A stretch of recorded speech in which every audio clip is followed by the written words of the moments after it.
Sot kur mendojmë për taksat që na bien mbi krye, tatime mbi fitimet, mbi pronat, mbi shitjet, është e lehtë të ankohemi.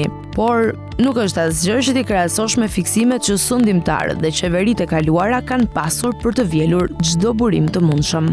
Gjatë shekujve janë vendosur taksa që sot i quajmë absurde, por në kohën e tyre, këto taksa ishin mënyra për të stabilizuar arkën e shtetit, për të stimuluar ose për të kontrolluar sjelljet sociale dhe për të treguar pushtetin. Të njihemi me disa prej tyre. Taksa mbi mjekrën, atëherë kur fytyra ishte objekt tatimi. Në 1535-ën, mbreti anglez Henry VIII vendosi një taks për burrat që mbanin mjekër. Më vonë, vajza e tij, Elizabeth e parë, e zgjeroi akoma edhe më shumë këtë taks. Në Rusi, Pietri i Madh në fund të shekullit të 17 imponoi një tjetër taks të mjekrës për të shtyrë burrat rus të rrëzonin simbolin e mosmodernitetit. Ai kërkonte që çdo burr me mjekër të mbante një medaljon për të dëshmuar që e kishte kryer pagesën. Ata që nuk paguanin, shpesh detyroheshin të qetheshin me forcë. Taks mbi dritaret dhe oxhaqet. Në Angli, William III në vitin 1696 vendosi një taks mbi dritaret. Sipas kësaj, numri i dritareve të një shtëpie shërbente si matës për vlerën e pronës dhe për sa tatim duhej paguar. Si rrjedhoi, shumë prona mbyllën dritaret për të shmangur pagesën. Kjo solli reduktim të dritës natyrale dhe probleme shëndetësore për banorët. Ndërsa në Poloni, në shekullin e 18, u aplikua një taks mbi oxhaqet, që i detyroi shumë njerëz t'i fshihnin këto oxhaqe dhe prej kësaj të vuanin pasoja shëndetësore. Taksat feudale, gjithçka i përkiste zotit. Gjatë mesjetës, sistemi feudal lejonte zotërinjt lokal të vendosin taksa mbi burimet që përdornin popullsia. Ata duhet paguanin tatim për prerjen e drurit, për ujitjen e tokave, për heqjen e barit, për kalimin e lumenjve ose urave, për peshkimin dhe ndonjëherë edhe për mbledhjen e frutave të pyllit. Në shumë raste, taksat nuk paguheshin me para, por me produkte natyrore ose shërbime. Taksa e vejushës dhe taksa martesore. Në perandorinë osmane, ekzistonte resmi arusane, taksa që paguhej gjatë martesës. Norma ndryshonte sipas statusit. Ky detyrim u përdor jo vetëm për të financuar shtetin, por edhe për të kontrolluar zakonet sociale.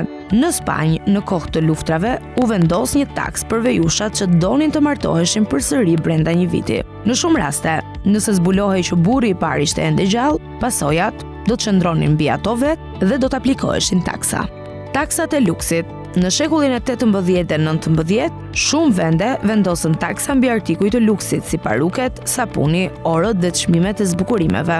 Në Holand, për shembull, ato që mbanin paruke do duhet të tregonin një licencë. Në Angli, një taks për orët u vendos në vitin 1797. Për orë prej ari, norma që do duhet paguaj ishte shumë e lartë, ndërsa për ato më të zakonshme, më e ulët. Sapuni, që konsiderohej luks për shumë njerëz, u tatua për mbi një shekull, nga 1712 deri në mes të shekullit të 19.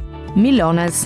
Në Spanjë, taksa indirekte Milones u vendos në shekujt e 16 dhe 17, e aplikuar mbi produkte bazë si vera, mishi, vaj, uthulla.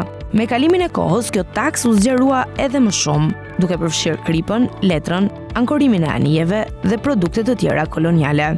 Këto politika sociale sollën një barë të rëndë për popullsinë e thjeshtë. Regalia de aposento. Në Spanjën mesjetare dhe moderne, Regalia de aposento ishte një taks e banesës që urdhëronte që pronari i një shtëpie të lëshonte gjysmën e banesës së tij për të strehuar zyrtar mbretëror gjatë udhëtimit. Kjo taks ishte veçanërisht e rëndë për banorët e Madridit. Këto shembuj të taksave të çmendura na tregojnë se lirit personale dhe pasuritë kanë qenë gjithnjë objekt i rivalitetit midis shtetit dhe individit. Taksat që sot i quajmë normale janë evoluar nga tradita të lashta dhe shpesh janë rezultati i nevojës për të financuar luftra, burokraci, administratën dhe legitimitetin. Sot, ndërsa debatojmë për tatimet progresive, shmangjen fiskale ose drejtësinë tatimore, historia na përkujton se kur taksat bëhen absurde ose kur shfrytëzohen për kontroll social, reagimi është i natyrshëm.